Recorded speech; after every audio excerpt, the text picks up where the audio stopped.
Hey, everybody. Welcome to the Post-Political Podcast. I'm the host, Derek Britton, and I am very excited for the guest tonight. We're talking to Brianna Coyle, and we have a bunch of different things we're going to get into, kind of some surface level philosophy stuff, but really just talk about messaging and how we can really get to a good spot with the Libertarian Party. I'm really pumped for that. I hope you enjoyed the episodes earlier this week and last week. We were talking to a lot of the folks in Boston about the methadone mile issues that are going on basically with that. And I hope you go back and check that out if you missed any of those. They were really great episodes. First up, we got to do the ads, so let me hit those. We have the Vermin Supreme Institute. Our purpose is to inspire social evolution through the disruption of authoritarianism, to promote compassionate activism, and to spread the knowledge of redacted history. Through the use of humor, direct action, and mutual aid, we uplift the disaffected, the disenfranchised, and the disempowered.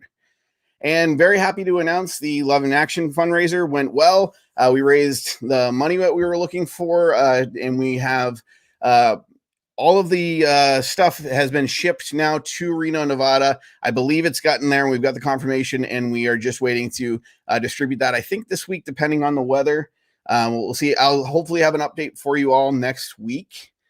And next up, we have Brewed Coffee. So if you're in Lexington, Kentucky, check out Brewed Coffee and Beer Drinkery. I'll have an affiliate link that I'll drop in the comments. You can buy mug shirts, hats, and masks, and bags, and all sorts of stuff. It's, you get, if you use my link, you help out the podcast a little bit and do some cool stuff. And lastly, we have let's see if it'll come up. There we go. The Be Gay, Do Crime kind of promotion that we're doing with the Trans Resource Network of Louisiana. So if you want, you can either snap a shot of the PayPal code here, go to paypal.me/TRNOLA, or you can go to my shop in the postpoliticalpodcast.com/shop, and you can find any one of those three items. If you buy any of those items, 100% of the proceeds go to the Trans Resource Network of Louisiana, and they help out trans and gender nonconforming folks in New Orleans. So that's a great mutual aid program, and I really hope folks can help us out and donate. So our guest tonight, Brianna Coyle, an activist, a leader in the Libertarian Movement.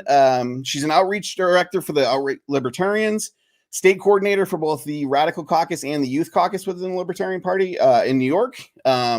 And we're going to talk about, like I said, so Libertarian Centrism a little bit, some coalitions and how we can do better messaging on the left, and then misconceptions of the Libertarian Party and how we can kind of overcome some of those things. So let's bring Brianna in. How's it going? Hello. It's going good. How are you doing? Good. It's been a little bit of a crazy week, but we've been doing good. We been just actually getting our baby Kennedy. She's been sleeping 8 hours a night, so that's been pretty nice. We've gotten a little bit more sleep now, so it's always good. Yeah, really good. But no, it's everything's been doing well, and doing some work on a few different campaigns and helping out with obviously the VSI group. We're now, actually, I didn't even say it during the thing, we are now on the VSI website. So if you go to verminsupremeinstitute.com/podcast, the Post-Political Podcast is there. So yeah, so it's really good. How are you? What have you been up to? Oh man, so much. So I don't know, where do you want me to begin? Let's start with that. Yeah, so I know you've done a lot with some campaign stuff as well. Let's talk a little bit about the campaigns you worked on, and even you can go into some of the state coordinating stuff that you've done for the Radical Caucus and the Youth Caucus. I'd love to hear about that. Sure. So my if I wanted to sum up 2020, I would say that my life was Tom Queter 24/7, basically. Yep. For those who don't know Tom, he was an amazing candidate running for state senate in New York, and every day was pretty much an adventure. I was his comms director, but I was also his administrative assistant, gopher, a chef's assistant, etc. And getting out into the field and actually meeting people in the community and talking to like different types of folks, especially in upstate New York, it's very diverse. You could see one street full of houses and you'll see Biden, Trump, Biden, Trump, Biden. And it was just so different for me because I'm from New York City. Yep. And I really had to come out of my shell a lot and learn different like social networking skills when it came to working on that campaign. And so anyways, now I'm on Stacey Pressman's campaign. She's running for mayor of New York City. So I'm quite excited about that. And really, New York City is my stomping grounds. So I do feel a lot more in my natural element now that it's a New York City campaign. But even though I've been living upstate New York, so it's been weird. It's been fun. But campaign stuff has been indeed wild. It's definitely a wild experience for anybody, libertarian or not. Yeah. And yeah, but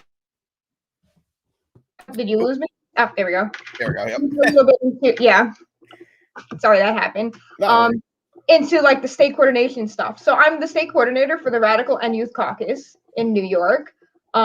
These are both rather recent roles, and it's been difficult to grow them, especially in New York when you have so many people that hear the word libertarian, they scream and they run away. Yeah. But I'm pretty psyched about working with these different groups because, as a lot of people know, I'm pro caucus. I'm not anti caucus. While caucuses can cause a lot of division or turmoil, I think that they're great outreach tools. I think that they're great to bring people into the party and to give people in the party, a space with other like-minded people. So with the Youth Caucus, what we're going to be doing is we're going to be trying to reach out to some existing college libertarian groups and try to get them more active within the party itself, as well as help establish more college libertarian groups. I'd eventually like to work on high school as well, but right now college is definitely taking priority because it's just easier to start a college club. A lot of high schools don't even have clubs these days. Yeah. And with the Radical Caucus, of course, I'm not going to recruit LibSocs to the Radical Caucus, so it's definitely a bit more difficult to recruit people who are willing to accept the entire Radical Caucus platform because that's what it means to be radical. But I've still been finding people. I've still been getting people involved, both locally and on the state level, and it's been good. It's been nice, like talking to a lot of people who weren't involved, saying, hey, I want to get involved, or how do I do this?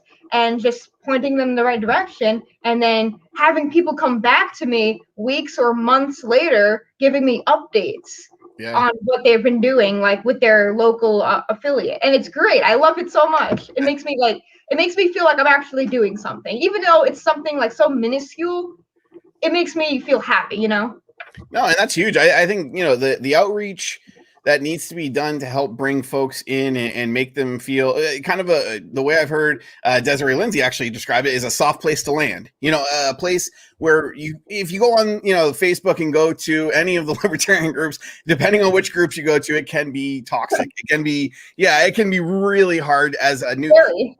Even just like hearing the terms LibSoc, ANCOM, ANCAP, all these different little, different groups and segments and stuff.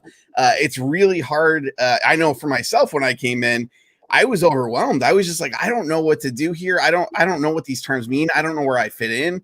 And, I eventually kind of found my way. But if there was someone reaching out, at the state level and was able to say, hey, I think from listening to and talking to you a little bit that you kind of fit in here, or you might like some of these folks that I know here, I'm going to introduce, like, that is just a huge first step and something that's going to be so much more successful than just having someone go in, find a Facebook group, and then just say, I can't do this. I'm going to go back to the duopoly or to an independent or whatever, you know what I mean? Wherever they came from. Yeah, and that's what happens. And one thing that sets apart the LP from the duopoly is that we demand so much ideological purity and the problem with demanding ideological purity is that even libertarians can't decide what it means to be a libertarian. Right. So then we have that, and then we have a bunch of new folks who genuinely don't know what a libertarian is or what it means to be a libertarian or any libertarian stances.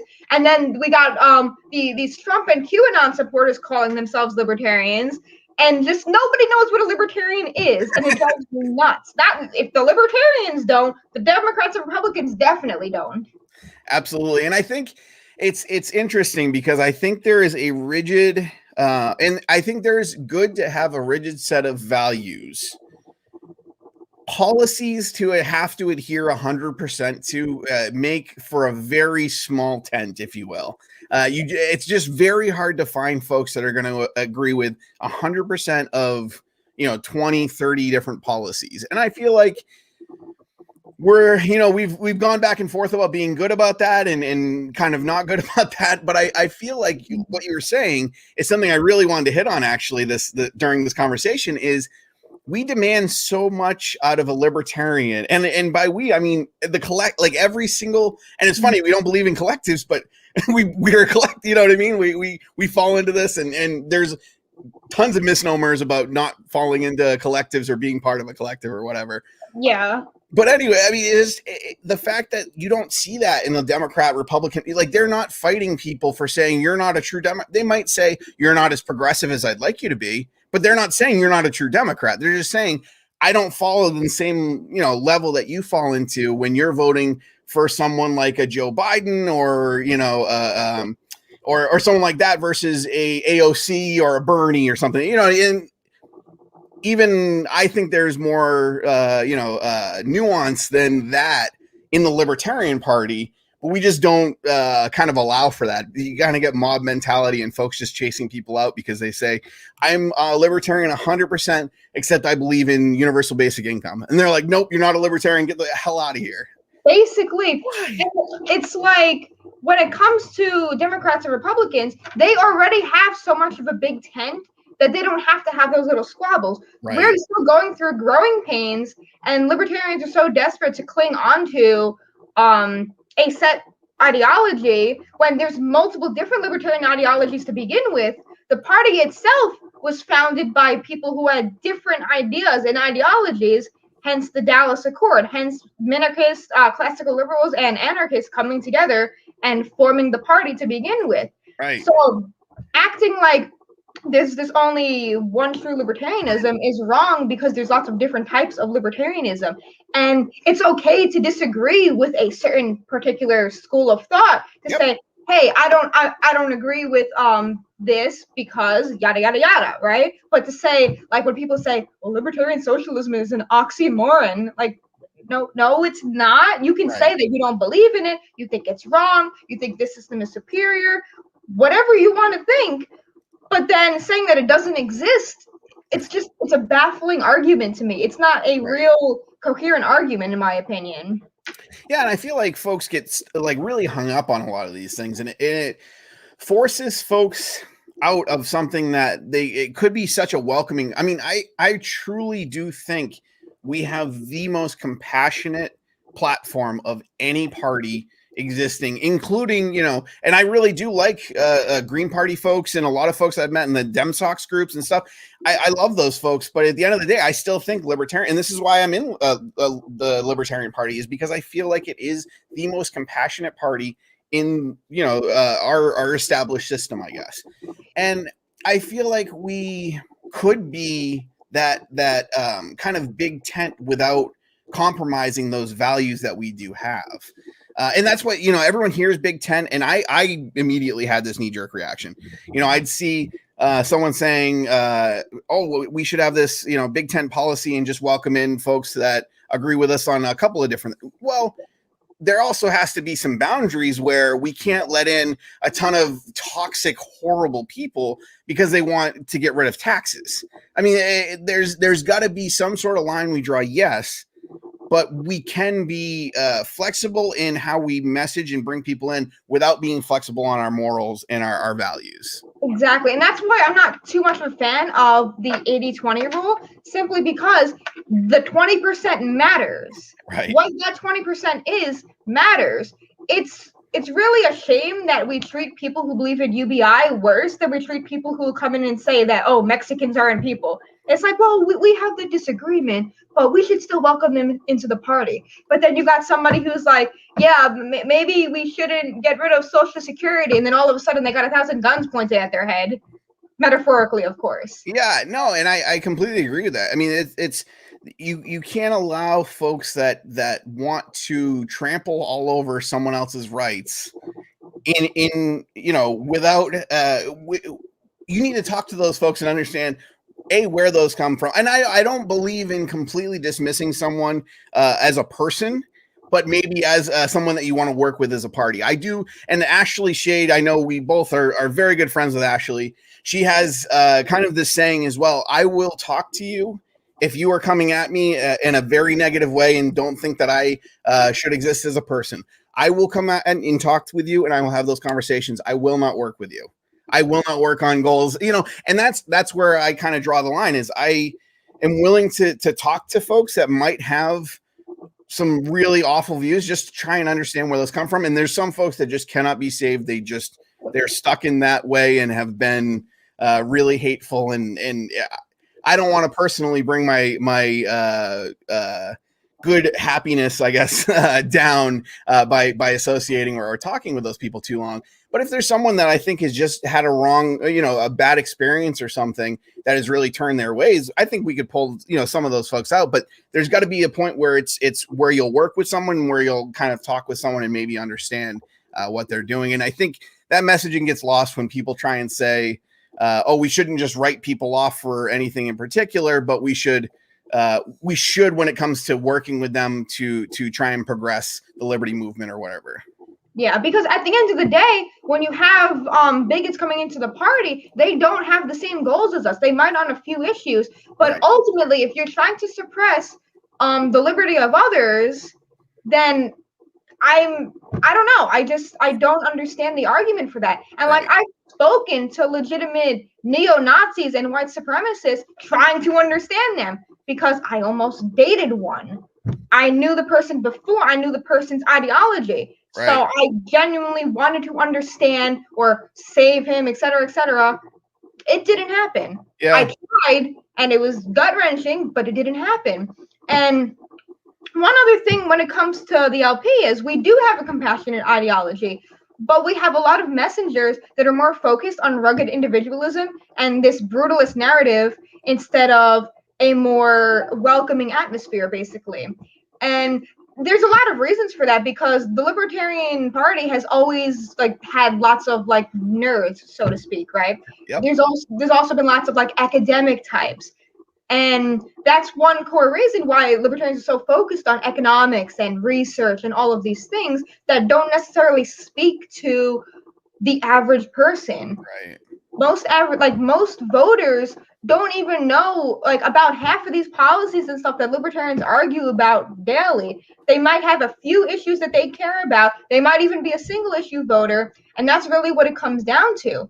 And we shouldn't turn people away for not subscribing to the whole platform. Right. But my beef is when we have people in leadership who don't subscribe to the platform and are espousing anti-libertarian views. That's my problem. If right. You're just a libertarian registered voter and you don't agree with everything, what do I care? But if you're a messenger for the party and you're in a position of leadership where people on the outside of the party are looking at you as an example of a libertarian, then I'm going to hold that person to a higher standard of accountability. That's just how I am personally. And I think that's something that does get lost throughout too when trying to message to voters. So I want every voter that is a libertarian for 90% of it and still wants Medicare for all to still vote libertarian at the end of the day. I want them to vote for the candidates that we're trying to, and I don't want to dupe them. I want them to be happy with what we're doing, because we might not believe in the full context of Medicare for all, but we do believe in making healthcare affordable to people, and we have different ways. So if we bring them in with criminal justice issues or immigration issues or something like that, we then can show them, there are other ways that we can do things with IP laws. We can do things with certificate of need laws. We can do there's other ways that we can significantly reduce the cost of healthcare to folks. And we don't have to, give up all of this ability to, I guess, kind of make it work with the markets with the Medicare for all. You know what I mean? We don't have to give up all of that. And I worry, you see someone like, say, a Donald Trump that comes in and says, we do not, he said no trans folks in the military. What if he said no transition surgeries? And that was a policy that was put because the healthcare system gets paid for by those checks from the government that are our tax money. they have the power to do things like that, and that just scares the hell out of me. I have a lot of people I care about. I don't want to see be hurt by that. Yeah, that's basically that's a perfect example you can use to the left of the government having too much power. Because when it comes to Democrats, they always want to increase government because in their minds, what's wrong with government is it has the wrong people running it. And you can argue, yes, if you get kinder people, then it'll be good for a while. But then what happens when the tables get turned and then we have more Trumps that are running the government? And that's basically, that just shows that the government has too much power. Right. It's not that necessarily like their ideas are bad in the moment all of the time, but it's just that it won't work out in the end result.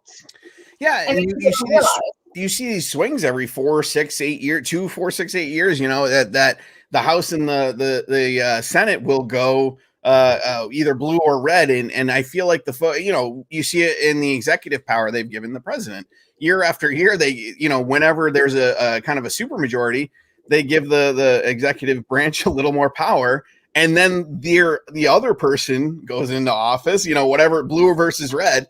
And then you're shocked that they have all this power and they can do whatever the hell they want when you just gave them that power 4 years earlier. And I feel like that it's the cyclical kind of increase of power that gets stuck in their minds. And like you said, it's if we elect the right people, the right things will happen. Well, we should also, focus on what our communities can do, because there's a hell of a lot of great things that our communities can do that we might not have to rely on the government if we build up these systems of mutual aid networks and, more direct action. Those things can happen tomorrow instead of being stuck on the phone with unemployment or Social Security or trying to, if someone's looking for some help, some short-term help, just to get them through the next couple of weeks. There's not a great government system for that. There's systems that will take those 2 weeks to get you any sort of help. And by then you could have lost your house. You could have, you could be out of food that week. Mutual aid networks, local, direct action things are so much more helpful. And I feel like, we get away from that so much because we just think of, hey, we can fix the end goal if we just throw a bunch of money at this and help those people. And I don't have a problem with attempting to do the right thing, but I want people to have the forethought to say, well, maybe we can do something a little better that's a little closer to home that we have a little bit more control over because we know what the folks need locally, here in our area or whatever. Exactly. And like voters, at the end of the day, voters don't get to decide what the government does. The representatives decide that. But as voters, as people in our communities, we do have the power to decide if we want to set up a mutual aid network, if we want to help people locally, right? You can vote and say you want to give more of your tax money to the government to be able to do these things. That doesn't mean that they're going to do it. Right. They're going to end up using that tax money to continue funding police brutality, wars overseas, or whatever they want to fund, basically. And especially when you have all of the partisanship and people just voting red, blue, red, blue, red, blue, that's all it is. The main issues that a lot of people have on both sides, for example, take the Republicans and wanting to ban abortion. They're never going to ban abortion because then how are they going to get voted in office? That's literally one of the issues that they need. They need to always constantly create an enemy that they can point at when something is going wrong so they can get voted in next time around. And it's just an endless cycle of that. And that's what it means to be in a two-party system. Fixing the problems would be very bad for either party. Fixing the problems that they harp on all the time would really take away. And I'm not saying that this is every I've met a ton of great candidates from the Republican and Democrat Party local level that I think probably are more libertarian than they think, to be honest. But in general, I'm talking about I think you're doing the same. We're talking about the systems that are put in place in this big machine that keeps churning and throwing hundreds of thousands of dollars at candidates that are plucked and pushed to run for the system. So yeah, I don't want to just, we have a big audience. I just want to make sure that people aren't taking things personally. We're talking about kind of the largest part of the systems here, but it's true. I think that we have an issue here where we can, and I think this is where our messaging can improve. I think we've gotten to a point where people are very frustrated with the two-party system, more than they have been in the past. I think the issues that people are upset about align very well with the issues that we're fighting for as well, some of them. And I feel like it's a good opportunity to at least introduce kind of libertarianism or just anti-authoritarianism, even if, you know, these folks peeled off and went to the Green Party, the DSA, and I would be happy. I feel like we need to right the ship, and I would love to see them come to the Libertarian Party. And I think this is the prime moment to do so. And I feel like, you know, when we talked a little bit earlier in the pre-show, we were talking about how do we, you know, we do a decent job of pulling folks that are kind of disenfranchised from the Republican Party in the past. We need to do the same on the left, and we've just had such a hard time communicating that. And I think there's a ripe opportunity. I think we actually align better with a lot of the friends that I have on the left. And I think there's a lot of similarities there that we can talk about. So absolutely. And a lot of people on the left are very anti-authoritarian in a lot of ways. For example, Ilhan Omar's daughter, she posted her political compass results one time on Twitter, and she was in the lib left. I was scrolling of people from Red Rose Twitter, so that's basically like progressives and democratic socialists. Yep. They were all in the lib left. All of them. These are the same people who believe in things like Medicare for all, but on most of the issues, they were more libertarian. Whereas I've seen people in the Libertarian Party take the same exact quiz online, and they're higher on the authoritarian scale, but on the right, and that's perfectly acceptable. But they think that the other people are like raging communists and whatnot, and it's so dehumanizing. But when it comes to libertarians trying to draw from the left, we particularly struggle because of our history of being anti-left and being basically having a fusion with right-wing populism. And a lot of left libertarians, they don't call themselves left libertarians. Like if they're outside of like the LP, you'll never hear somebody call themselves a left libertarian. So they might even just say anti-authoritarian, but they'll never use the word libertarian because they feel like that word has been captured by the American right in such a terrible way. And that's why we have people on TV saying that libertarians are terrorists, because they don't know what a libertarian is. And then we got these people that are calling themselves libertarians, and then they're like, okay, so that must be a libertarian. Right. And there's so much confusion around that, when in reality, we do align a lot with the left and the progressive left on so many issues, right? I like to say this: the moderate Democrats or establishment Democrats, establishment Republicans, they're pretty similar. But then when you take progressive Democrats and Trump Republicans, they couldn't be more different. Yep. And I think a lot of people like forget that there's different factions in the two parties as well. Right. I don't know about the Republican Party anymore. They're kind of just one big blob now. It's kind of either like you're for Trump or you're against Trump. That's basically what happened there. But the Democrats have a lot of internal infighting. It's crazy. And after looking at the primary with the whole field of candidates, they still ended up going with Joe Biden. Totally not suspicious at all. Oh yeah. Yeah, and it's crazy to see. I mean, like you were saying, you know, a lot of the and I have friends that are on the left, and a ton of them fall in the kind of the lib left, you know, area. And I feel like you hit on a really good point. They're talking about, you know, Medicare for all and raising the minimum wage and doing things.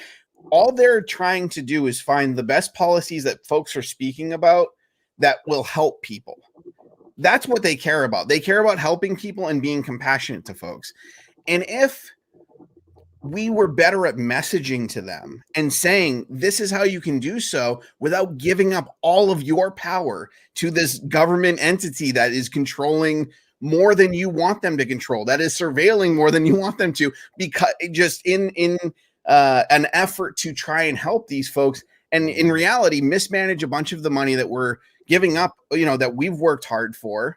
And, you know, I don't want to disagree that, you know, getting the tax system under control is a good step. I just think it's not the most important step. I think getting rid of DHS and ICE is an important step. I think police reform is a big step. You know what I mean? I think those types of things are the things that I care about very deeply, that I feel like are going to impact the folks that I care about. And I feel like while we do that, we can start putting in place these systems of mutual aid and things like that, where it doesn't become a burden on the tax system. And we can then relieve, start pulling out of the horrible place that we're in, where we spend, hundreds of millions of dollars a day on war. We spend a ton of money on border protection and policing. If you look at any major city's police budget, it's tens of millions, sometimes hundreds of millions of dollars. Take a look at New York City. I think the New York City police budget is more than like a bunch of small countries. It's like their military budget. It's insane. Right. But I just wanted to touch on that for a second. I had a few friends on Twitter make some polls about libertarians. Which should you get rid of first? And more people were saying welfare, not corporate welfare, but personal welfare, instead of abolishing ICE. Or they were saying they would rather get rid of food stamps than abolishing ICE. And it's just like, it's so painful. It's so distressing to watch, because this is what people on the outside see. Right? We got so many anti-authoritarians that could be joining us, and they're like, oh no, libertarians, they're so selfish. Like, why would they do that? And then a lot of people, the fatal flaw on the left, it's not that they don't care about people, that they want to steal your money and they want to rob your land. Like, that's the situation is that they're being realistic about, they think they're being realistic about what they can accomplish, right? Libertarians, they don't do that. You ask a libertarian, well, how is the free market going to solve this? They'll be like, well, the market will just solve it. Like, that's not really an answer to most people. If somebody's asking you, how are we going to stop climate change, or how are we going to prevent this bad thing from happening or that bad thing from happening, and libertarians just say the free market, that doesn't make them feel any better at all. It makes them feel worse. It makes them feel worse about libertarians. 100%. We need to remove the hand of the free market will fix this from everyone's lexicon. Like, that should no longer be an acceptable answer that people can give, unless you have some. And believe me, I think that's a real answer. I just think that there needs to be more said there than just the free market will. There are many examples of the market providing, when enough. I think the biggest, when folks will say things like, I want direct democracy, or I want a bigger voice in the way that I'm being governed. Well, the way to do that is if you rely on, things that are run in the market. Your dollar does that very effectively. I think we feel similarly on this.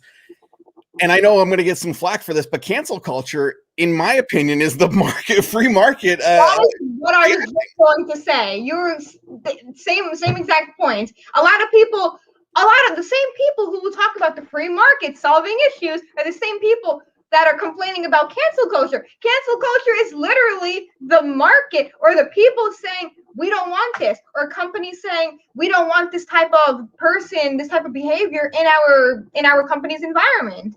And then we have conservatives and right libertarians that are like railing against it, when it's a perfect example of their own philosophy working. Right. And I think that it's something that, yes, you don't want mob rule. You don't want the ability for everyone to get a really bad idea in their heads and completely overthrow. There needs to be a corrective, and I think, in my opinion, the freer the kind of the market you have, the more ability you have to have that kind of counterbalance, I guess, because people just in general don't all have the same idea. There's typically two sides or more sides of the argument, and folks will find themselves kind of aligning with one way or the other. But it's important to think that we can do things that way, and that there's a perfect utopian state. And that's where a lot of libertarians are stuck in. And I think it's a good thing. I think we're being optimistic. There's this perfect state we want to get to. and everything will be perfect when we get there. The road to get there is so important, and people just completely forget that road exists. There's not a button, a Rothbard button to hit to say we are in a stateless society where the market is controlling. There's not a button to do that. And if there was, I don't think I'd press it, because folks that I know that do need some help from the state right now, there's not a system established to help those folks. I want to see mutual aid network or a mutual aid, let's say, shop. And it doesn't need to be a physical location, but let's just, for this theoretical argument, say it's a physical location on Main Street in my town. There's a mutual aid shop. When you're down on your luck and you have an issue with something, you go there and you say, hey, I need some help. And they have a network of folks that they know that can help you out with many different things, whether it be working on your car and not expecting payment until next year, whether it be giving some food out because you need some food that week, or helping pay rent or whatever. This network of voluntary, people who are volunteering their time, their money, their effort to help other folks, have that compete with sitting on the phone for 2 weeks with the unemployment office and trying to figure out exactly how you're going to get, just a little bit to scrape by so you can barely afford the rent and food for your kids. Yeah, the system itself is inefficient, basically. And we could put things in place that could show that and actually beat it in the market, as long as we didn't have, the kind of the hands forcing folks in one direction. I think we would see a really good opportunity where we would actually see the free market showing that mutual aid. And I think we do see this time to time. AOC this week was talking about how mutual aid networks have helped out Texas so much more directly and effectively than the state government or the federal government could. Yeah, exactly. And I just want to touch on one idea that you were talking about. When you say free markets, a lot of people misconstrue free markets to mean capitalism specifically. Right. And as you said in the beginning, talking a little bit about centrism of sorts, if we're talking about markets in a free society, in a stateless society, for example, so many different economic systems are going to form. Like, if you're a capitalist, you're going to think it's completely immoral for a socialist to force you into socialism. As a socialist, you think it's completely immoral for a capitalist to force you into capitalism. And at the end of the day, you can't stop either. You can't stop, as long as it's a voluntary interaction. All of these different systems are going to compete, and we'll see at the end of the day which is the best system. We'll see if it's socialism or capitalism, or insert the ism here. It could be something completely new. It could be a mixed economy. It could be so many different things. It could be agorism. It could be, working outside of the current market, working in the black market. There's so many different things that it could be. And I think a lot of libertarians, they don't even realize this, because we're so busy arguing over these different this different terminology for different economic systems. And as my friend Archie Flower says all the time, it's more important to argue over concepts than words. Now, for me personally, I argue with him over that too, because I'm always like, this is what the word means. That's just how I am. But I understand, that's a logical conclusion to make, that a lot of people are talking over each other because they're not using the same set definitions of words or concepts. And they're not, some of them aren't entirely wrong either. Because if you take, say, socialism, for example, or capitalism, there's different types of socialism and capitalism. There's different schools of thought, different theories. And we as libertarians, our ideas are ultimately just theories. They're not proven to work or be true because they haven't been tried. Now, we can say, well, mutual aid works. Yes, but we don't know what's going to happen with the complete absence of government, because it has not happened in modern human history. And while I think that's something we should strive towards, I don't think we're going to be there anytime in my lifetime, at least. Definitely not. But we should strive towards a freer society built on voluntary action and cooperation. And to your point, if you come at you're coming at someone that is a self-proclaimed, say they're an anarcho-communist, even they will agree with you on the anarchist half, but they're far left. If you come at them and try to explain a world with free markets and say, hey, I want you to think of being right beside your capitalist friend, they're going to tune you out immediately. But if you come at it and say, like you were saying before, let's not force anyone into an economic system, and let's allow folks to freely form, communes if they want, or small socialist cities, or whatever fits. Maybe even geographically it's going to be different, or maybe it's where we've seen, especially in a COVID world, we've seen a lot of people go online. Maybe it's not even has to do with geography or anything like that, but maybe it's a certain people that believe in a certain way versus a certain other way. They want to voluntarily participate in those types of economies. They're more than welcome to, and I think even trading in between is more than welcome. And I think it would be necessary in kind of this future beautiful state that we'd hope to live in. But I think at the end of the day, and I could say, I know we have a lot of folks probably watching that are interested in this stuff.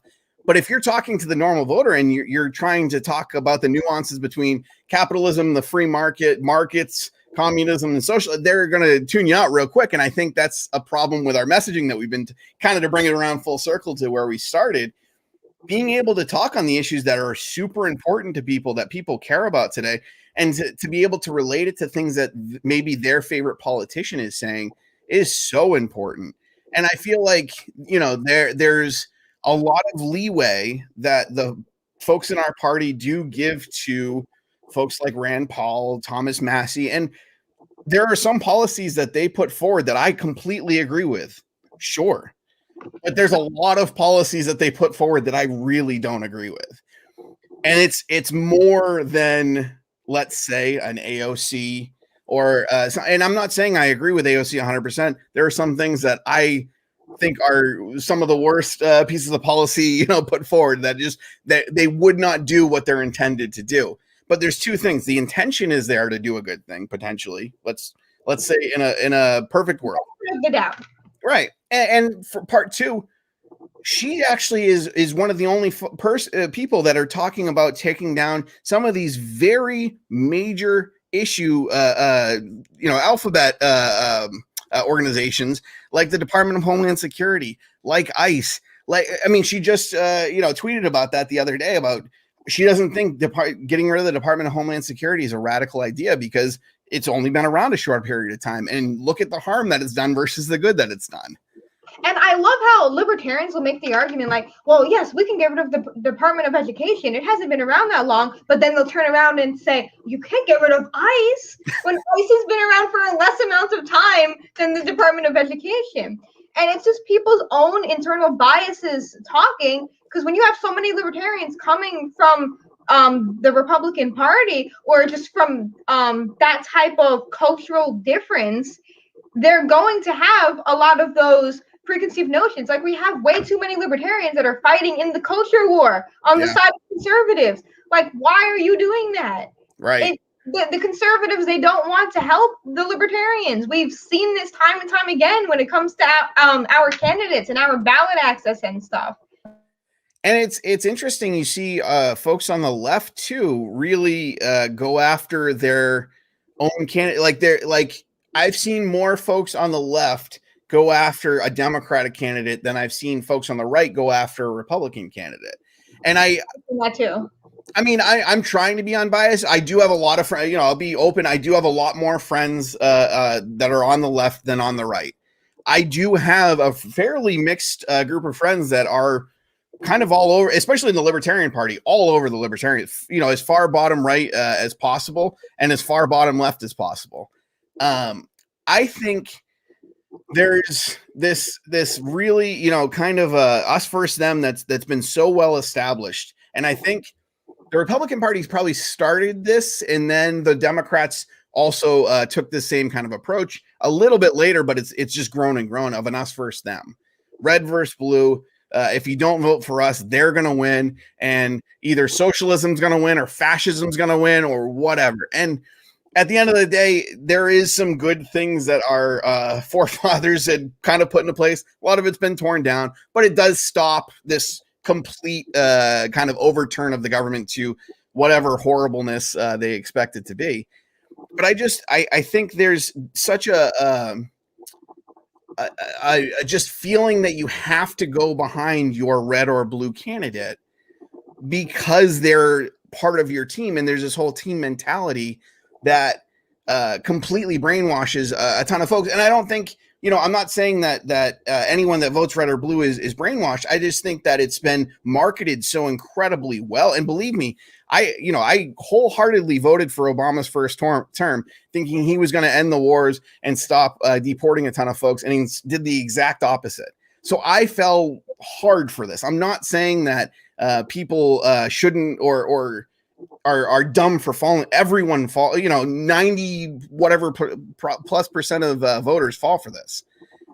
But I think there's just other available avenues that we just need to really get to, or we're going to completely lose control of this, outdoing each other left and right. And in reality, putting forward 80% of the same policy that the other would.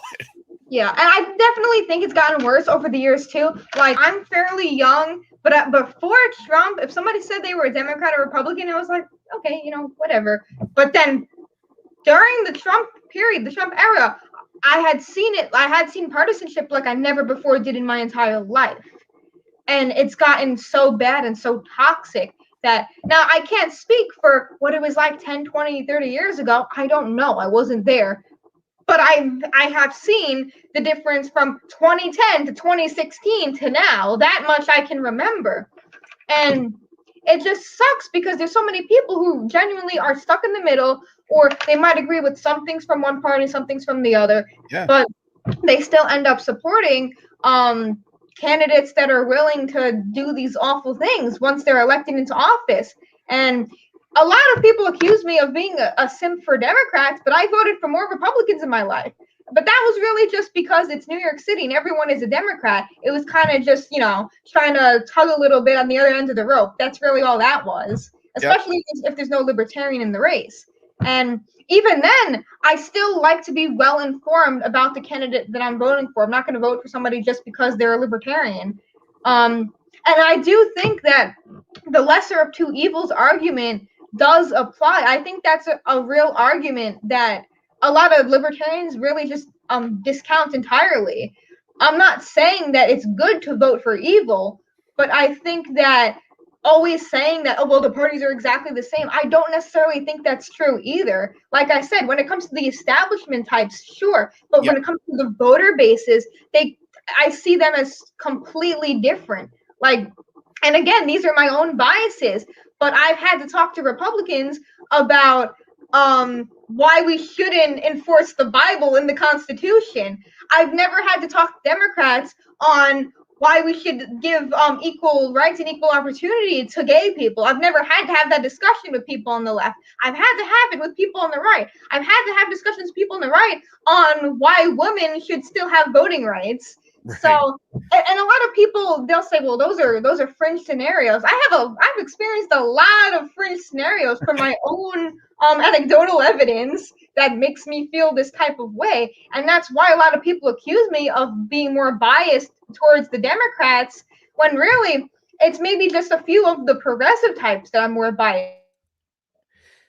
You were saying they'll give so much leeway for Rand Paul and Thomas Massie, but not people like AOC and the rest of the squad. Right. Because of certain issues. Libertarians are so up in arms about guns and taxes that they'll be perfectly okay with trampling on the rights of immigrants, for example. And the Libertarian Party, the platform itself, was so much more radical, and libertarians became soft in a way. We got infiltrated with a lot of establishment Republican-y types, and this was years ago, this was decades ago, in the 90s. And then the platform got deleted. It got yeeted out of existence. And then that's why there's so many arguments about, well, what does a libertarian believe and stand for? if you go back and you look at the old platforms, and now I know not everyone's a nerd, not everyone cares, not everyone can do this, but I genuinely find it interesting to read the old platforms and to read the language of the old platforms and how different it is compared to what libertarians now are espousing. Like, I've had libertarians say, well, you can't be a libertarian feminist, that's collectivism, when libertarian feminists existed since before the party even formed. Right. That's just one example. That's just one minuscule example of all of the different types of libertarians and how confusing it is for people on the outside. Right. When I first came into the party, I got berated by anarchists for being a statist because I didn't understand why they wanted to get rid of every single gun law in existence. To me, that was such a culture shock, being a young Gen Z kid in New York City. And when you got all this stuff going on, like the March for Our Lives and stuff like that, that happened a few years back with the Parkland shooting. Yep. Back then, I didn't know shit about guns. I was like, people are dying. This is bad. We got to do something, right? It was a knee-jerk reaction. Right. It was based in compassion. I didn't in my mind, it was based in compassion. I didn't think oh, I'm trying to take away people's weapons so they can't defend themselves. That's not something the Democrats ever think. Right. And I was never a Democrat, but I at least can understand and sympathize because I was in a lot of those circles when I was younger. Yep. Yeah, and even thinking about it, some of the initial gun laws and a lot of gun laws since have been put in place to tear guns not away from everyone. They're only really targeting folks who are low income or are racial minorities. The Black You look at every single gun law that has been put into existence since the beginning, and that has been the root of those gun laws. Now, I understand, like you were saying, there's a lot of compassion in trying to find a solution for this. And I don't want to get too far down this rabbit hole, but I think hearing, someone that maybe has lost a classmate, a friend, a family member to something like this, and you come at them and say, stop fighting for those gun laws, that you're being stupid and people need to have the right to defend themselves. And we should put a gun in everyone's hand and everything would be fine. Well, in their mind, they just lost a family member, a friend, a classmate, someone they knew to gun violence. Knowing the root cause is a big piece of this. Sure. Messaging to that person who just lost someone is way more important than trying to do a root cause analysis with them sitting right there trying to go. Now, at some point, you can approach that person. You can talk to them about many different things that might have led to that and ways that we can curb, a severe, my wife's a public school teacher. I don't want to see gun violence in schools. Every time I see something like that, I call her up half crying because I'm worried about, what's going to happen. There needs to be a solution, and I think we can come at it with more ideas, and that's going to get us to a better solution. Berating someone, yelling at someone, saying that they're stupid because they want to do something that, sure, in the end of the day, might not fit with our philosophy of what the right thing, the compassionate thing is to do, but they're not understanding that because they're voting with their emotion right then and there. Mm-hmm. And maybe their idea will be the idea that ends up being the right idea. And I'm not saying that getting rid of guns is the right idea, but I'm saying that they're going to bring something to that conversation that you probably hadn't thought of because you haven't been directly impacted by that. So just having that open mind and being a messenger with an ear more than a messenger with a mouth, I feel like is such an important thing. And that's just one of many issues. That's just one example. And even if we use that same example, we're talking about guns, you could be like, well, don't you think that minorities should be able to defend themselves? Women should be able to defend themselves when people try to commit hate crimes against them. And that's one way you could message it to them. A lot of libertarians, they're just so worried about being right and having this just having this certain narrative when you could say the same exact thing in a different way that'll make it click in their head and they'll go, huh, I didn't think of that because that's what happened for me. Right. That is how I went from being anti-gun to pro-gun in a short amount of time. Just an argument that wasn't just Matu A, It's exactly. not that hard to just talk to people and act like you actually care about them, or don't actually care about them. Yeah, exactly. It's empathy. I mean, it all comes down to being able to take in information from a person that they're trying to convey to you what their issue is, processing that in a way that is actually trying to empathize with what they are having an issue with.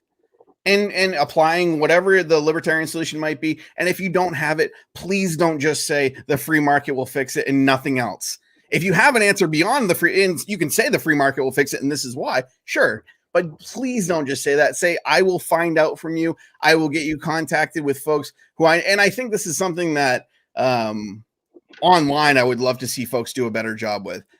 I don't have the answer for this. I am not, let's say, an open borders advocate as much as my friend Brianna is. I will get you connected with her. You will be able to talk for 2 hours about this.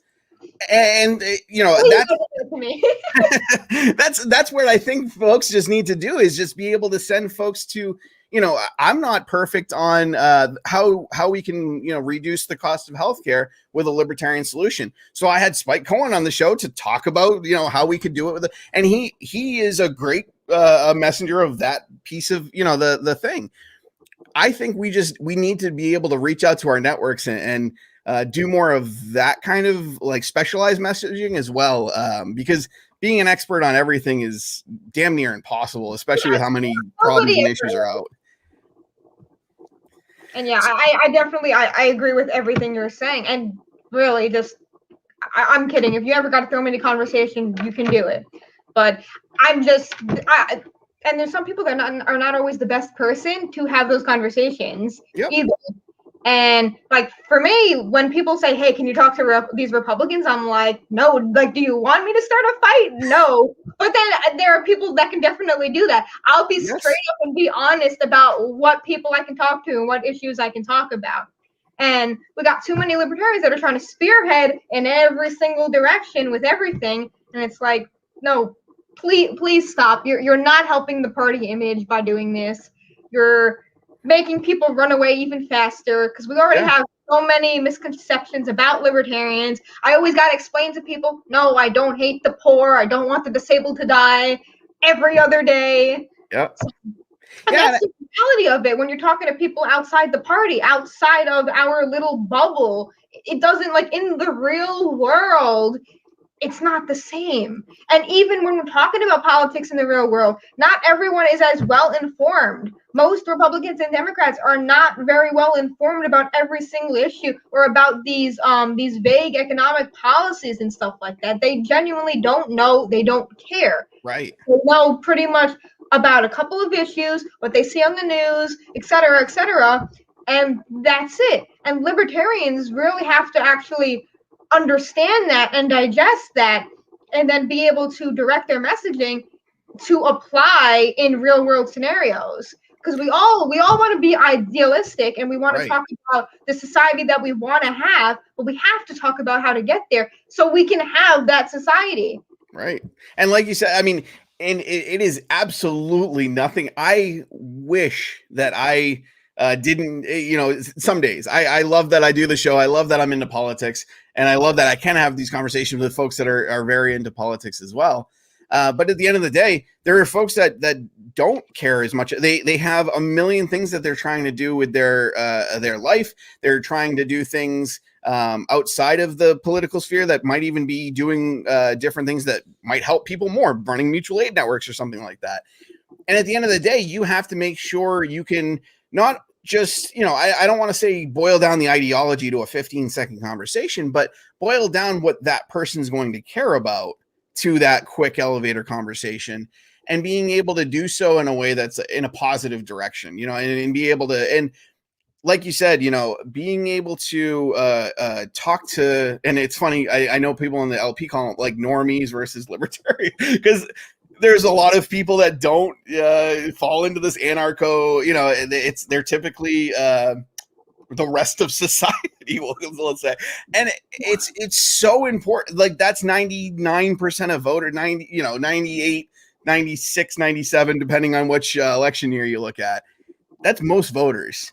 So if we don't have conversations with those folks, even outside of our libertarian bubble, we're not going to grow the party. We're not going to continue to help folks see that this might be the best way to the next chapter of the United States, at least, or maybe even, whatever country they're from.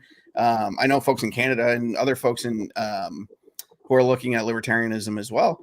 I think there's got to be messengers, like you said, that kind of, and I love this point, that everyone's not the best messenger for every individual spot. Like you really need to pick an audience and really focus there.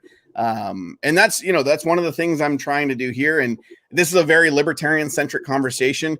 Next week, I have Christine Olivo, who ran as a Democrat and I think is running as an independent down in Florida.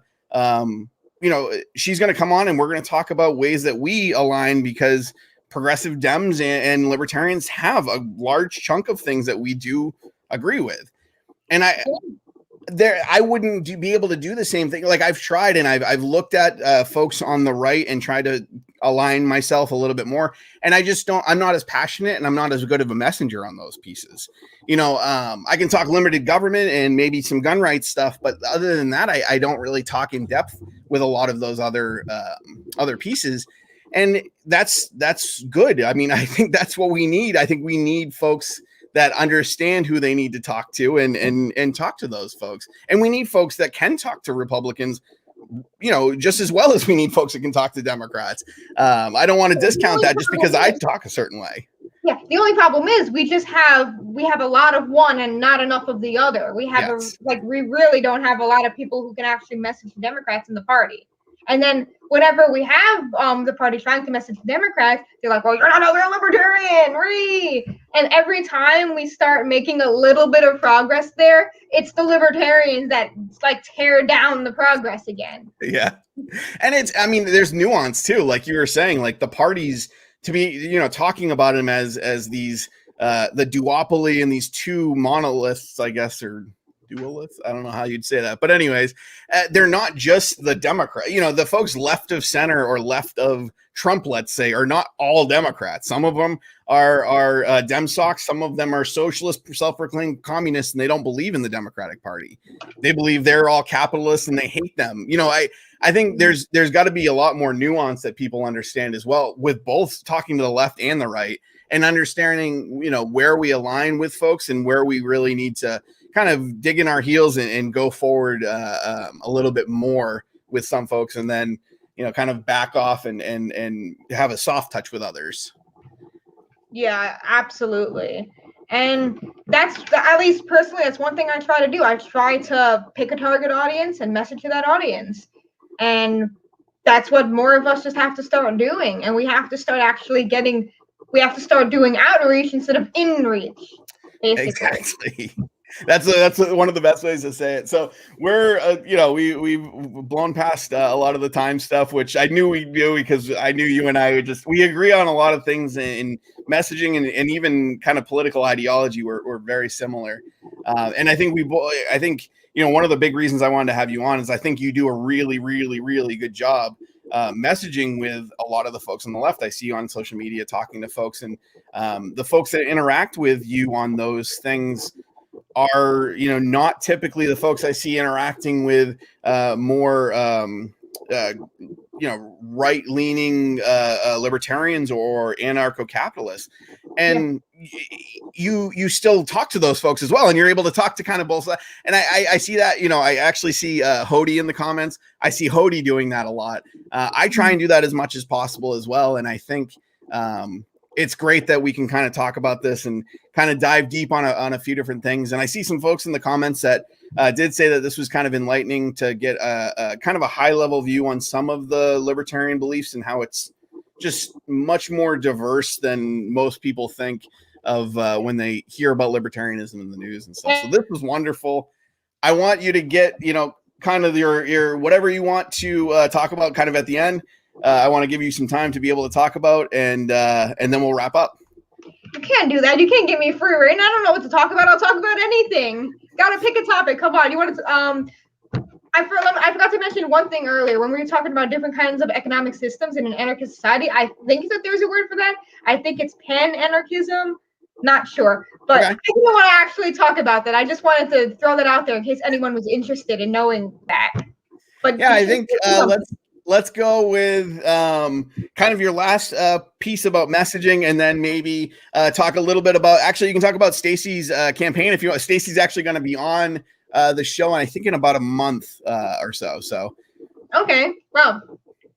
So Stacy's already getting the "you're not a real libertarian" remarks all the time because Stacy is a little bit more left-leaning than some, and she's a pragmatic libertarian. She's definitely not nearly as radical as I am, and that's perfectly okay, right? Yep. If we're in New York City, we need a messenger that can talk to the majority of the city, right? I've had conversations with people here that are like, yeah, we got to run somebody against AOC. And I'm like, no, do you want to kill what's left of the party here? Right. Like people, to me, when I talk to people in New York City, there's pretty much a consensus. If you're in political spaces, you're a leftist or you're a progressive Democrat, right? Of course, not everyone in New York City is a leftist or progressive Democrat. Most New Yorkers don't vote, right? But the people who are most active in politics, the people who are at the protests and stuff, they're all progressives. Yep. Most of the time, from what I've seen, the people I've spoken to. And then, like, I was out at a few Black Lives Matter protests in the city, and none of them were Marxists. All of the libertarians want to say, "Oh, well, you're marching with Marxists." Like, these people don't even know what a Marxist is. Exactly. I don't even mean like just the libertarians. I mean, even the progressives don't even know what a Marxist is. A lot of people don't care. They're there for that one particular issue. And when we have people marching en masse against government oppression, against state-sponsored violence, the libertarians should capitalize on that and be like, yes, we support you on this issue. Yes. And then get in there. Spike did a great job at that.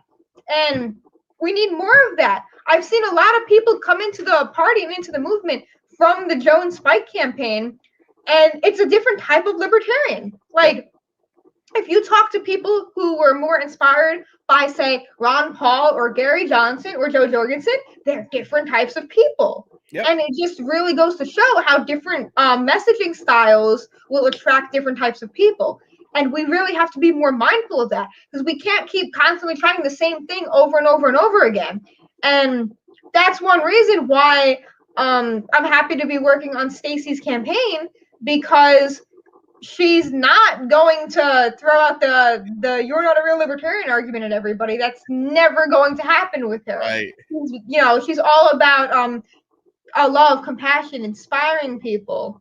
And same for Ashley Shade, same for a lot of people in the party. And Dave Jones, like seeing all of these people, especially from Team Supreme. I got my pin here. I see that, especially from Team Supreme, just talking about love and compassion and all of these different things that were lacking from the party prior. Like, we are changing the culture in the Libertarian Party and in the Libertarian movement. Right. And then we have organizations like People for Liberty that are doing some great things and that are talking about topics that a lot of libertarians kind of just gloss over. And I'm happy to see that. We got organizations like Outright that I'm working with to try to, make the party and make the movement friendlier to GSM people, to the LGBTQ community. And it's not just about what happens inside the party. It ultimately is about what happens in the broader movement.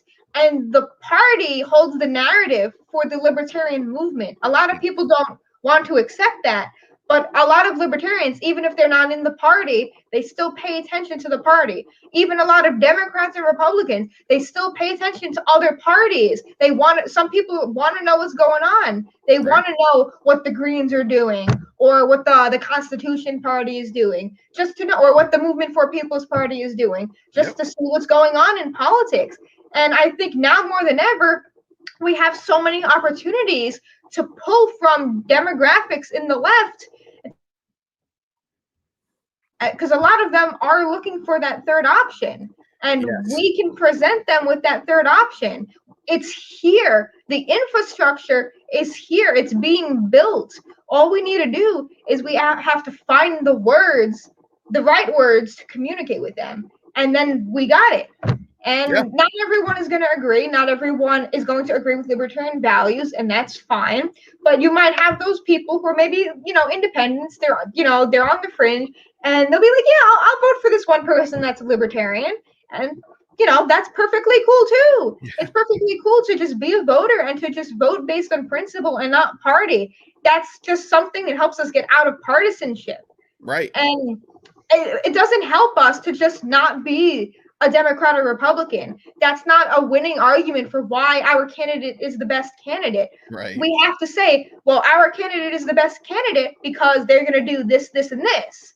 And we got to be specific. We got to be on point. We got to be detailed, because at the end of the day, Libertarian Party is handicapped when it comes to, the political world. You can have a Democrat or Republican. They can go and they could say, yeah, I'm going to make the community better, and then have just nothing else. It's completely vague, and they still get voted in. Right. That's the power of the two-party system. If we want to beat that, we have to play the game. We have to go above and beyond. We have to recruit people. We have to grow the movement, and then we have to get stuff done, even if it's not in internal politics, even if it's just showing up to protest in your community, in your neighborhood, or just mutual aid, just doing stuff. Then people are going to realize that, hey, maybe not all libertarians are bad people. Maybe not all of them are selfish, or whatever conception they have of libertarians.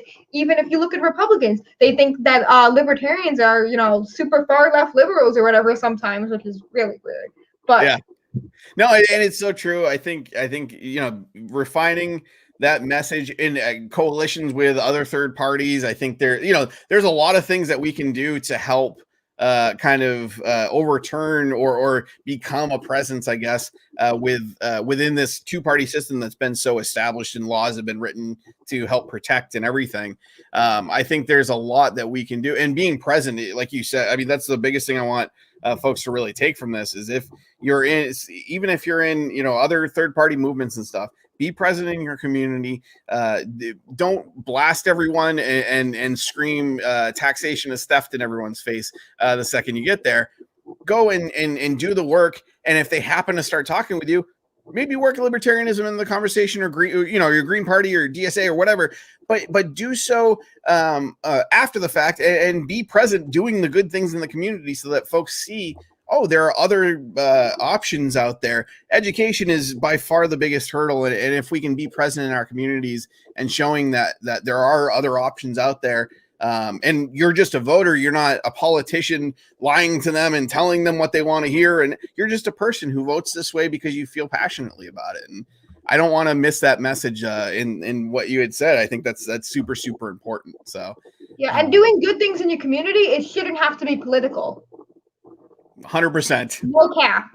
Yeah, and that's a nice, beautiful, perfect kind of note to end on. So I thank you so much. This was great. I know we went a little long here, but we had a ton of good conversation. I think there's a lot of folks in the chat that seem to appreciate what they've learned and contributing a little bit. I worked in some of the conversation, even if I didn't specifically call it out. So thank you folks for being there in the chat and talking about it.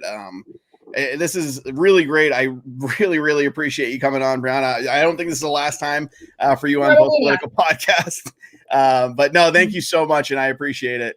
No, thank you for having me on, and thanks to everyone that's watching and stuff. And just I appreciate it. I know Derek appreciates it, and keep doing.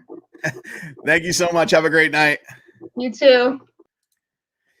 So yeah, that was Brianna Coyle. I think there was a lot of great stuff that people can pull from there. She has a lot of really good thoughts on messaging that I think people should be able to bring forward and kind of use in their own communities and stuff. And work small, just like I said, being present, doing the right thing. Like Brianna said right at the end, doing things for your community doesn't have to be political. It can just be a good thing to do, and you can be there as yourself. And if it happens to come up, talk about it, and folks will be better informed, I guess, in the future. So Thank you so much, Brianna. That was wonderful. I want to say next week we do have, like I said, Christine Olivo, I think is how you say her last name. So she is a candidate for Congress in Florida's District 24. She is, I believe she ran kind of as a progressive Dem. She was a part of the Bernie campaign in Florida. I don't know. I believe she was running as an independent, but I don't want to commit to that 100%. But yes, she's going to be great to have on. She does a bunch of mutual aid stuff in her community on her own, and she's also running for Congress. So, I'd love to hear a lot more about her platform. We're going to talk to her next week on the Post Political Podcast. I hope you all enjoyed tonight and have a wonderful evening. Thank you.